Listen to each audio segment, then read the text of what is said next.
Newton का द्वितीय नियम, न्यूटन गति विषयक द्वितीय नियम, जैसा कि आप सभी लोग प्रथम नियम का अध्ययन कर चुके हैं। प्रथम नियम क्या बताता है? जड़त्व का नियम।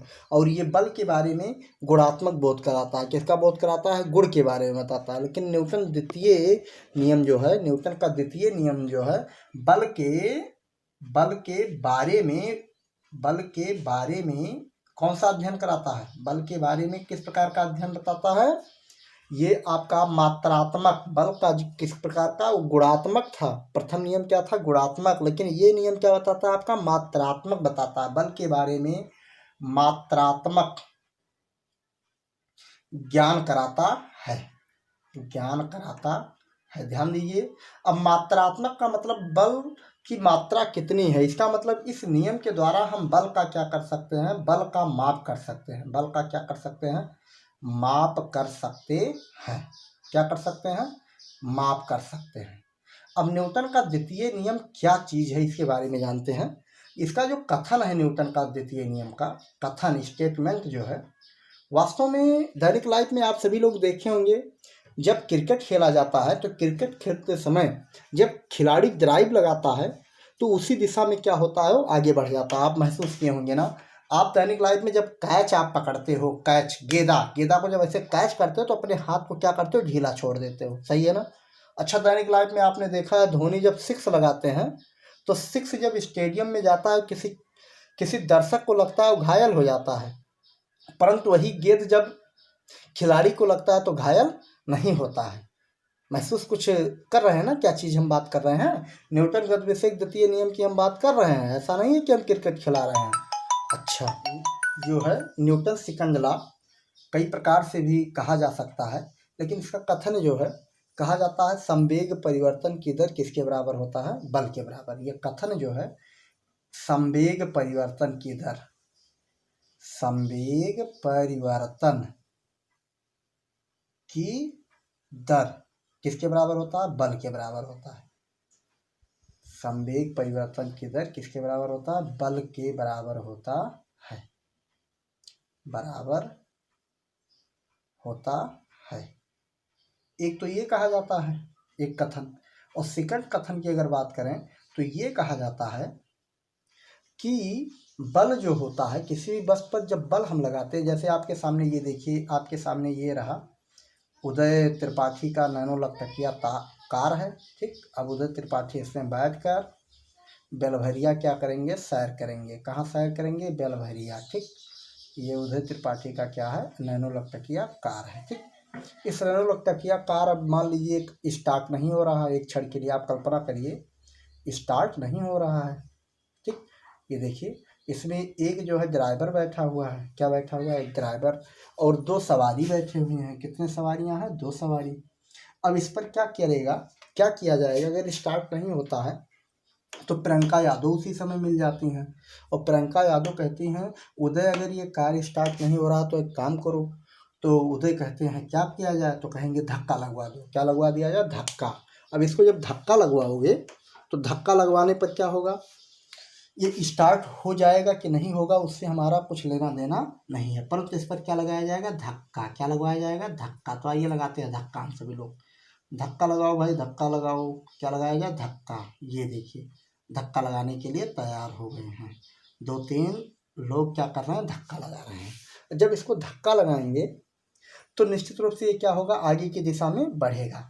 लेकिन जब ये धक्का लगाते हैं तो क्या कहते हैं? भैया ये हिल डुल नहीं रहा है। क्या कह रहे हैं? हिल डुल नहीं रहा है। तब प्रियंका फिर दिमाग लगाती है, एक काम करिए, इसमें जो सवारी बैठे हैं इनको बाहर निकाल दीजिए। तो ये जो बैठे व्यक्ति हैं इनको बाहर किया गया। इसका मतलब जो इसको बाहर किया गया तो धक्का लगाने पर ये क्या हुआ? आगे की दिशा में क्या किया? गति करने लगा।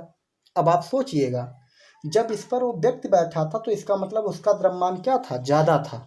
बात समझिएगा, द्रव्यमान क्या था? ज़्यादा था। इसका मतलब जब वो आपके जो व्यक्ति इसमें बैठे हैं वो बाहर निकल गए तो द्रव्यमान क्या हो गया? कम हो गया। हुआ कि नहीं हुआ? जब द्रव्यमान कम हो गया तब अनिवार्य रूप से आपके समझ में आ जानी चाहिए कि फोर्स जो होता है, फोर्स जो लगाया गया वो डायरेक्टली प्रोपोर्शनल मास के, कुछ बात समझ में आया कि नहीं समझ में आया? जितने ज़्यादा मास होगा उतने अधिक आपको क्या लगाना होगा? फोर्स लगाना होगा, तभी वो वस्तु क्या करेगी? गति करेगी। कुछ समझ में आया कि नहीं आया? बिल्कुल समझ में आ गया होगा उदय, क्योंकि ये उदय का नैनोलकटकीय कार है। पीएन सर जो हैं इसको खरीद कर लाए थे। अच्छा, ये आपका इक्वेशन नंबर फर्स्ट कहता है। सेकंड कथन में हम बात कर रहे हैं। इक्वेशन नंबर फर्स्ट कहता है कि किसी भी वस्तु का में अगर गति कराना है तो उस पर लगाया गया फोर्स जो होता है द्रव्यमान के क्या होता है? अनुक्रमानुपाती होता है। अच्छा, सेकंड नियम ये कहता है, अच्छा ये बताइए, जब आप इस पर एक लोग बैठे थे, दो तीन लोग बैठे, तो ये गति नहीं कर रहा था? नहीं कर रहा था ना? बिल्कुल नहीं कर रहा था, क्योंकि बल लगा रहे हैं बेचारे, फोर्स लगा रहे हैं, लेकिन ये फोर्स प्रभावी नहीं था। जब इसमें से वो निकल गए तो इसको आप क्या किए? धक्का लगाए, और धक्का लगाए तो ये क्या करेगा? गति करेगा। अब गति करेगा तो ये बताइए, जब ढकेलोगे इसको जोर से ऐसे ऐसे, जब ढकेलते हो तो धीरे धीरे इसका वेग क्या होता है? बढ़ता है। जब वेग में परिवर्तन होगा, वेग क्या हो रहा है? बढ़ रहा है। वेग बढ़ रहा है ना? कन्फर्म हुआ कि नहीं हुआ? वेग अनिवार्य रूप से बढ़ेगा। अब देखिए, यहाँ से देखिए, बल लगाया जा रहा है खूब तेज से, तो इसका वेग बढ़ेगा कि नहीं बढ़ेगा? बढ़ेगा। अब वेग जब बढ़ेगा तो वेग में परिवर्तन होगा समय के साथ कि नहीं होगा? बिल्कुल होगा। तब वेग में परिवर्तन को हम आप क्या कहते हैं? त्वरण कहते हैं। क्या कहते हैं? एक्सीलरेशन कहते हैं। ये बन गया समीकरण सेकंड। क्या बन गया? समीकरण सेकंड। तो देखिए, इक्वेशन फर्स्ट एंड सेकंड को हम क्या करते हैं? कॉमन कर लेते हैं। क्या करते हैं? कॉमन कर लेते हैं। अच्छा, इस समीकरण में अगर ध्यान से देखा जाए तो सभी लोग यही सोच रहे होंगे, प्रथा पांडे आप सोच रहे होंगे, ये समीकरण 1 है, ये समीकरण 2 है, दोनों समीकरण के बीच में एक गुणे का चिन्ह लगा है। ये गुणे का चिन्ह नहीं है प्रथा, ध्यान देना, ये क्या है?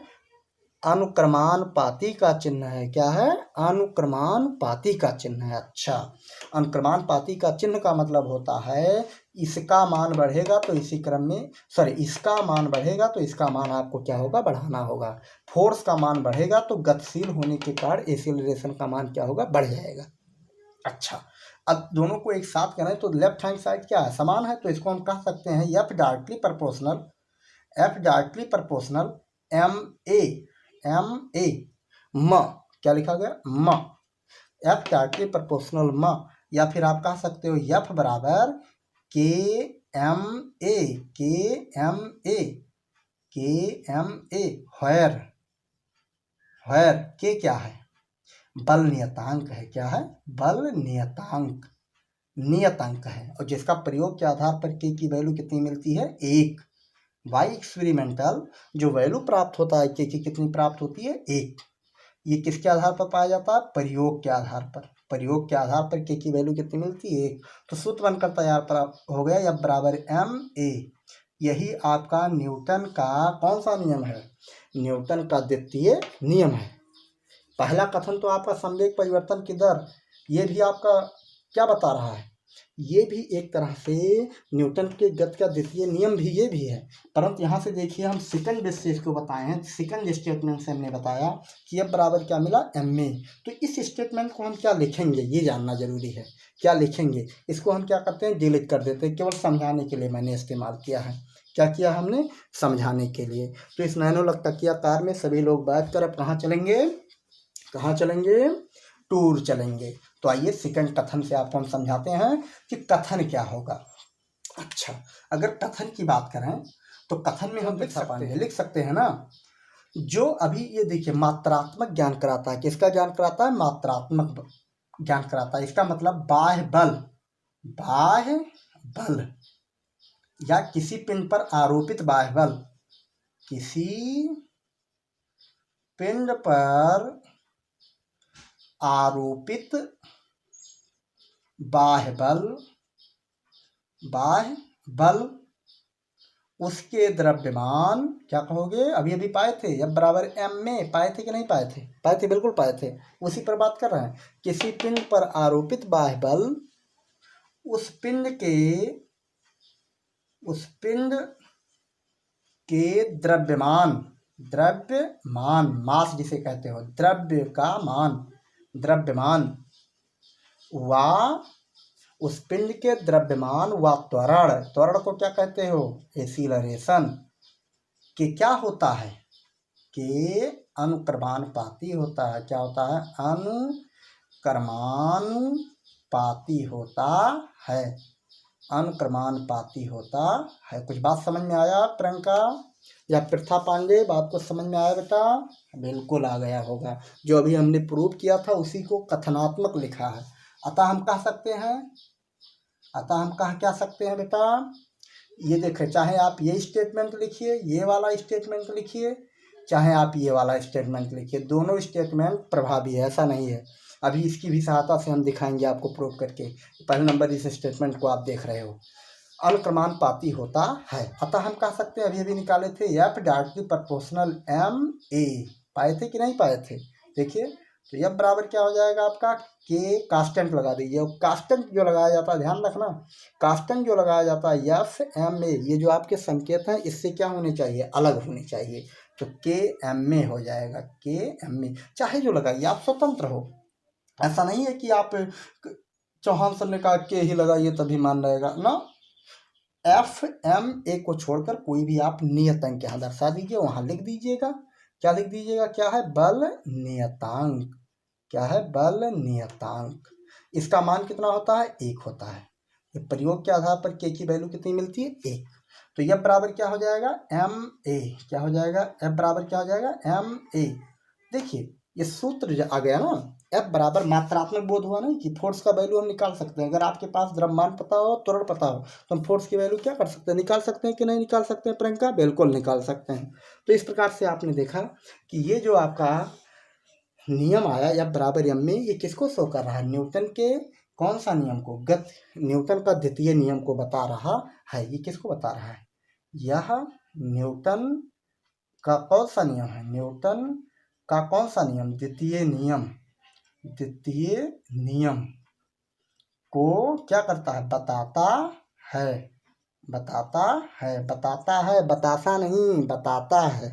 ये एफ बराबर एम में आप इतने कह दीजिए। कोई पूछे आप बताइए न्यूटन का द्वितीय नियम क्या है, तो कह दीजिए माँ माने एम में माने एम मीन्स मास, ए मीन्स एक्सीलरेशन, मीन्स एफ बराबर एम में, एफ बराबर माँ। बात समझ में आ गया ना? अच्छा, अब आइए देखते हैं, चूंकि संवेग परिवर्तन की दर से भी हम इसको क्या कर सकते हैं, प्राप्त कर सकते हैं। आइए द्वितीय विधि से हम क्या करते हैं, इसको हम प्राप्त करके आपको दिखाते हैं।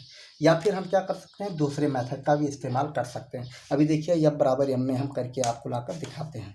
आइए देखते हैं। जस्ट हम न्यूटन के द्वितीय नियम को समझने का प्रयास करते हैं। चाहे आप वो पहले वाला नियम लागू करिए, चाहे आप इस नियम को लागू करिए, चाहे आप दोनों लिखिए, ऐसा नहीं है, नंबर आपको प्रत्येक पर मिलेगा। लेकिन ये जो है संवेग परिवर्तन की दर का भी इससे बल के बराबर होता है, इससे भी निकाला जाता है। या एफ बराबर एम में, वो भी आपका द्वितीय नियम को भी प्रेजेंट करता है। ध्यान दीजिए, तो ये द्वितीय विधि से हम क्या कर रहे हैं, न्यूटन के द्वितीय नियम को क्या कर रहे हैं, समझाने का प्रयास कर रहे हैं। शब्द है संवेग। संवेग मीन्स क्या होता है?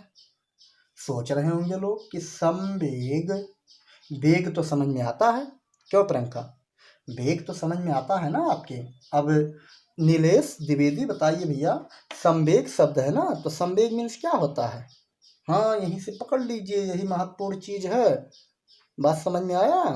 मेन इस कथन का रोग यही है, संवेग। तो संवेग बराबर होता है, क्या होता है, सोचकर बताओ। संवेग एक आपका सूत्र है, वी नो दैट, हम जानते हैं कि, हम जानते हैं कि। देखिए, हमने लिखा है, हम जानते हैं कि। अब बच्चे लिखे होंगे अपने अपने कॉपी पर, हम जानते हैं कि। क्या जानते हो? संवेग बराबर, तो लिखो क्या जानते हो भाई। प्रियंका, आपने लिखा है ना हम जानते हैं कि, तो बताइए क्या होता है संवेग बराबर? अच्छा, नहीं बताएंगी? संवेग जानते हो, द्रव्यमान व वेग का गुणनफल। द्रव्यमान व वेग का गुणनफल। द्रव्यमान गुणे वेग, किसके बराबर होता है? संवेग के बराबर। किसके बराबर होता है? संवेग के बराबर होता है। इतना बात समझ में आया ना? संवेग बराबर द्रव्यमान गुणे वेग। इतना बात समझ में आया कि नहीं आया नीलेश द्विवेदी? बिल्कुल आया। ना आने की स्थिति पर पुनः पूछिए, जोर से बोलिए, आवाज आपके सुनाई नहीं पड़ रही है भैया? ठीक, हाँ, आप सुनाई पड़ा, कह रहे हो हाँ समझ में आ रहा है। तो संवेग परिवर्तन की दर किससे लेते हैं? ध्यान दीजिए, टाइम से लेते हैं। किससे लेते हैं? टाइम से। तो दोनों पक्षों में क्या करते हैं, इसी में दोनों कितने पक्ष। अच्छा एक चीज़ बताओ, ये समीकरण है कि सब समीका। फिलहाल हम समीकरण की तरह बात कर लेते हैं। तो संवेग बराबर द्रव्यमान गुणे वेग होता है। तो इसके दोनों पक्षों में कितने पक्ष हैं, बराबर चिन्ह लगाना। एक लेफ्ट हैंड साइड होगा, एक राइट हैंड साइड होगा। तो दोनों पक्षों में किससे भाग लगाते हैं भाई, पक्षों में किससे भाग लगाते हैं, समय से। समय से क्या करते हैं, भाग लगाने पर, भाग लगाने पर। आइए मिलकर भाग लगाते हैं भाई, क्या लगाते हैं, भाग दोनों पक्षों में। तो संवेग बटा क्या हो जाएगा, संवेग बटा समय हो जाएगा। ठीक, यही तो हुआ ना, संवेग बटा समय बराबर हो जाएगा द्रव्यमान गुणे वेग बटा क्या हो जाएगा, समय। ठीक, दोनों पक्षों में भाग लगा दिया गया कि नहीं लगा दिया गया, लगा दिया गया। अब देखिए यहाँ संकेत जो होता है, यह थोड़ा फिजिक्स की भाषा है, तो इसमें संकेत, संवेग को पी से लोकेट किया जाता है, किससे लोकेट किया जाता है, और यहाँ क्या लिखा हुआ है, परिवर्तन, क्या लिखा है, परिवर्तन। अच्छा उस पर अभी हम बाद में बात करते हैं, थोड़ा और आगे हम बढ़ाते हैं। संवेग परिवर्तन को हम डेल्टा पी से प्रदर्शित करेंगे, किससे, चलो मान लेते हैं डेल्टा पी से। अपान टाइम को हम किससे प्रदर्शित करते हैं, डेल्टा टी से, किसे प्रदर्शित, डेल्टा टी से। तो यहाँ देखिए द्रव्यमान क्या है आपका, द्रव्यमान गुणे। अच्छा ये बताइए, कभी आप नीलेश द्विवेदी साइकिल पर यात्रा किए हैं, किए हैं ना, बिल्कुल किए हैं। अच्छा मान लीजिए नीलेश द्विवेदी का जो भार है 50 किलोग्राम है, कितना है, 50 किलोग्राम। 50 नहीं लिखते हैं भाई, आप शर्माओ नहीं, 50 नहीं लिखते हैं, परेशान हो रहे हो, लीजिए 30 किलोग्राम है। कितने किलोग्राम है आप, 30 किलोग्राम। अब बताइए आप ट्रेन पर बैठेंगे तो क्या 35 किलोग्राम के हो जाएंगे, सोच कर बताना। अब सोच रहे हैं कि सर ऐसा क्यों कह रहे हैं। अच्छा चलो ऐसे नहीं कह रहे हैं, देखो साइकिल की जो वेग होती है कम होती है, लेकिन ट्रेन की वेग जो होती है बहुत ज़्यादा होती है। इसका मतलब आप 30 किलोग्राम के रहेंगे ना, कि नहीं रहेंगे, रहोगे, बिल्कुल यही, हमें लगता है यही रहोगे। अच्छा दूसरी तरफ से सोचते हैं, उदय त्रिपाठी नैनोलक तकिया कार में जब आप बैठे थे तब 30 किलोग्राम के थे, सॉरी 35 किलोग्राम के मान लीजिए। उदय त्रिपाठी वैसे ज़्यादा कुछ भार के हैं, कबड्डी में महारत इनको हासिल है। ये 35 किलोग्राम के, उदय त्रिपाठी कितने किलोग्राम के हैं, 35 किलोग्राम के। अब बताइए उदय त्रिपाठी, जब नैनोलक तकिया आपका 60 किलोमीटर प्रति घंटा का स्पीड से आप चलाते हो, दिमाग लगाइएगा, प्रति घंटे की स्पीड से आप चलाते हो, तो क्या आप 60 किलोग्राम के हो जाते हो उदय त्रिपाठी, बिल्कुल नहीं। क्या रहते हो, उतने रहते हो, 35 किलोग्राम। बात कुछ समझ में आया हम क्या कहना चाह रहे हैं। देखिए द्रव्यमान में कोई परिवर्तन नहीं होगा, बिल्कुल नहीं होगा। किसमें परिवर्तन होगा, वेग में परिवर्तन होगा। ठीक, जब आप अपनी गाड़ी की एक्सीलेटर बढ़ाओगे तो आपकी गाड़ी क्या होगी, बहुत तेज से भगेगी ना। अच्छा तो यही हम बताना चाह रहे हैं, इसका मतलब वेग बटा क्या कर देंगे, समय कर देंगे, वेग बटा समय कर देंगे। कुछ बात समझ में आया कि नहीं समझ में आया। और वेग में जब समय से भाग दे दोगे प्रथा पांडे, ध्यान दीजिए बेटा, आज के बच्चों का थोड़ा नाम हमें पता कम है, इसलिए जिन बच्चों का नाम हमें पता है वही हम अक्सर इस्तेमाल कर दे रहे हैं, उसको लेकर आप परेशान मत होइएगा। धीरे धीरे जब हम सबका नाम जान जाएंगे तो सबका नाम लगभग हम क्या करेंगे, पूछेंगे और जानेंगे। तो द्रव्यमान गुणे वेग बटा समय हो गया। अच्छा तो अब बताइए वेग बटा समय बराबर क्या होता है, हैं सोच कर बताओ क्या होता है। क्या होता है, वेग बटा समय जो होता है, वेग में परिवर्तन बटा समय में परिवर्तन।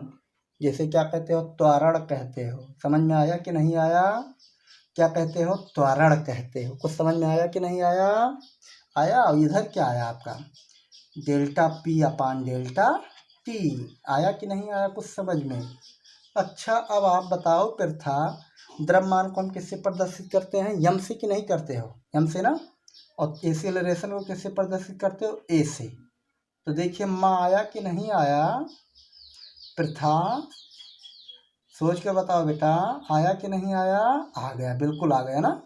अब बताइए माँ बराबर अभी हम क्या पाए थे, एम में, यही तो फोर्स है, अभी हम निकाले नहीं थे, अब बराबर एम में। ध्यान आया कि नहीं आया, आया। तो एम ए की जगह पर क्या करते हैं, एफ को प्लेस कर देते हैं। तो यही तो कहा गया, डेल्टा पी अपान डेल्टा टी बराबर हो गया आपका, क्या हो गया, एफ के। क्या हो गया, एफ के। यही कौन सा नियम है, यही आपका न्यूटन का द्वितीय नियम है। कुछ बात समझ में आ गया कि नहीं समझ में आ गया।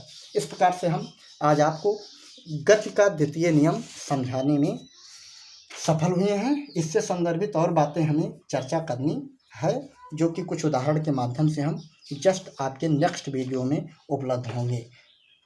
ध्यान दीजिए, आप इसको सावधानी से पढ़िएगा। बहुत बहुत धन्यवाद।